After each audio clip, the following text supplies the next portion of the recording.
Il a fait de la littérature que tout le monde pouvait faire. Tout le monde peut faire, mais nous avons besoin de réponses précises aux questions posées. Il y a de l'espace de pourquoi. Qu'est-ce qu'il a mis en place comme mécanisme pour pouvoir mettre les faits à ces élections?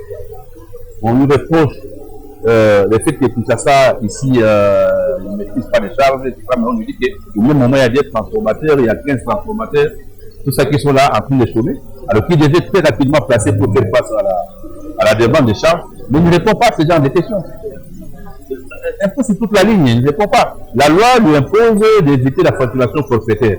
Mais il vient nous dire, oui, j'ai mis 3 000 compteurs à ma TT. Mais pourquoi 3 000 et pourquoi pas toute la totalité de ma TT? Parce que la loi impose qu'il n'y ait plus de facturation forfaitaire. Donc ça veut dire que quand tu as mis 3 000, il y a peut-être 5 000 6 000 consommateurs à ma TT. Donc il y a 2 000 qui sont restés dans la facturation forfaitaire. Et donc ça, tout ça, il nous a emballé, il n'y a pas de problème. Nous allons lui poser des questions.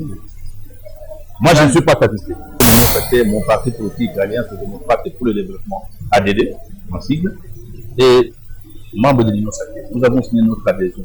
Mais nous ne pouvons pas œuvrer comme ça sans avoir une ligne de conduite. Et pourquoi nous allons signer la charte qui doit nous régir pendant tout ça? Oui, dans une certaine mesure, ça dépend de ce que vous voulez. Au niveau de l'Union sacrée, donc ça veut dire au niveau du gouvernement avec le président de la République et les pouvoirs, il y a beaucoup de choses qui sont faites, beaucoup. Chez moi, à l'époque, c'était des problèmes de non-paiement des gens, mais je me rends compte aujourd'hui que la plupart des enseignants sont payés. Je me rends compte que les écoles primaires et les autres reçoivent des frais de fonctionnement. C'est tout avancé. Pourquoi ne pas reconnaître des choses qui sont faites?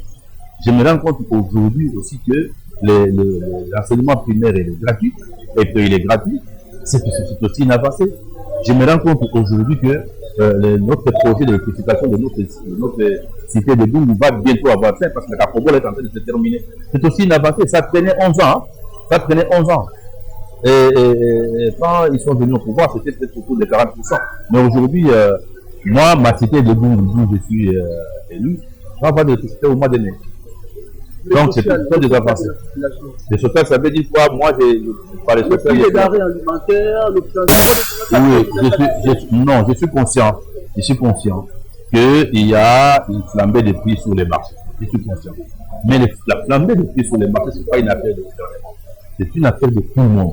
Ça peut être même l'environnement international, l'environnement mondial qui peut amener qu'on ait une flambée de prix au niveau des marchés, surtout quand on importe beaucoup. C'est le cas pour notre pays. On importe beaucoup, même pour les villes. Et donc, pour ça, c'est possible que nous puissions avoir ce genre de choses. Mais, ce qui est important, c'est les mesures que le gouvernement est en train de prendre pour qu'on puisse maintenir la sécurité.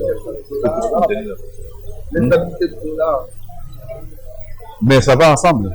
Quand nous avons, par exemple, la guerre à l'Est, vous pensez quand vous avez la guerre, que vous n'arrivez pas à produire suffisamment, qu'il y a toute une partie de la République qui ne peut pas produire, et qui est la partie la plus importante en termes de minéraux.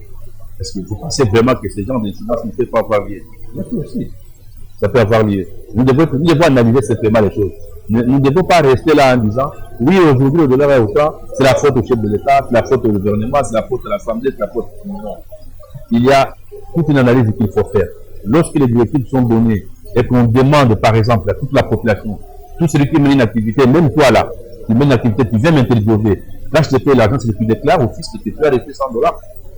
Et quelle est la part du fisc de travail que tu fais parce que tu as reçu $100?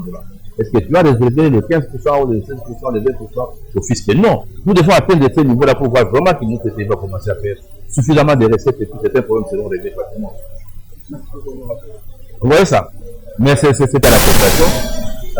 Je crois qu'il faut des formations, il faut des communications. Une population doit être formée pour atteindre aussi un certain niveau de jugement. Quand la population n'est pas formée, elle n'aura pas ce niveau de jugement. Je te donne un autre exemple. Moi, chez moi, j'ai décidé de réhabiliter 50 écoles. Ok? Mais j'ai réhabilité 50 écoles chez moi. Je suis en train de mettre des tôles, du ciment, des planches pour qu'on arrange.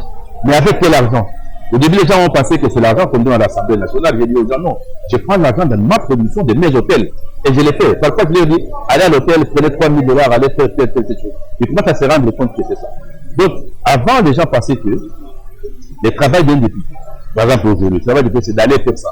Mais moi, je l'ai fait par amour à ma population. Mais la population, personne ne comprend pas. Elle pense que c'est ça le travail. Donc c'est fini, les députés qui doivent venir arranger les écoles, les routes, etc. Alors qu'il y a un gouvernement provincial, il y a un gouvernement national, et il y a même un gouvernement local. Alors maintenant, vous faites passer comme des hommes sociaux alors que c'est pas votre travail. Non, c'est pourquoi notre population doit être formée et informée. Que si moi je viens en tant que député, j'interviens dans une école, je vois une école que les enfants sont assis etc. et que je donne la peine de faire fabriquer une cinquantaine de bancs pour aider ces enfants-là, ce n'est pas que je suis papa social, ce n'est pas que je remplace le gouvernement. Je suis fils de là et je contribue. Je contribue. Et d'ailleurs, la plupart des députés qui sont des bons députés, ils sont des gens qui ont fait des histoires même quand ils n'étaient pas députés. Hein, c'est des gens, ils aiment la population, ils font des choses pour la population, même quand ils ne sont pas députés. Moi, je ne suis pas député de la CHOP. Je suis arrivé à Kisangani pour quitter Kisangani, on est en train de faire une ligne. J'ai vu comment les gens traversaient une rivière et les véhicules ne pouvaient pas traverser, ils rentraient, ils faisaient des députés.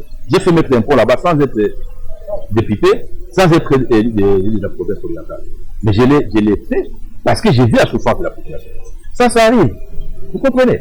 Donc il ne faut pas qu'on confonde la bonne volonté que certaines personnes, députés certaines personnes ont, et confondre à ce qu'ils remplacent automatiquement le gouvernement, ils remplacent les territoires, ils remplacent la province. Non. C'est pas ça. C'est une intervention en tant que député. Nous faisons ça par amour à la population. Et je suis sûr que je parle de ça pour me tromper. Le député est l'homme qui aime le plus le peuple.